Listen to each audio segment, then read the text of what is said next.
Hey friends, if you encounter the error driver being installed, it is not validated for this computer error on your Windows computer, then please watch this video. I will guide you through the resolutions. Basically, it means that the manufacturer of your computer has blocked installation of generic drivers for your graphics card. This is especially true for graphics card drivers. So what can you do in this case? Now, let's say this was the AMD graphics card driver or NVIDIA or anything.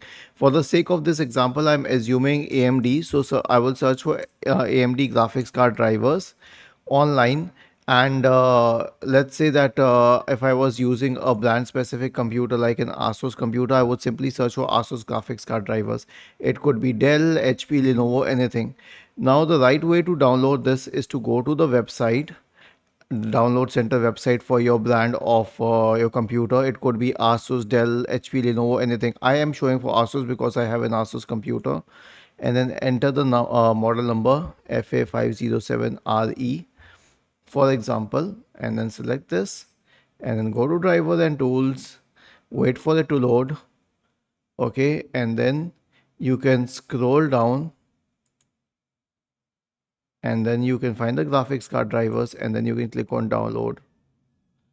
Okay, and then let it download. It needs a while because these are very heavy drivers, and since these are exe files, all you need to do after downloading them is click on this file and it will install automatically.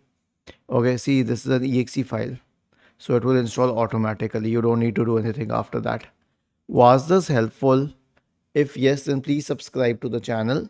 If not, then let us know in the comment section of the video on how we could help you further. Thank you for watching this video and have a nice day.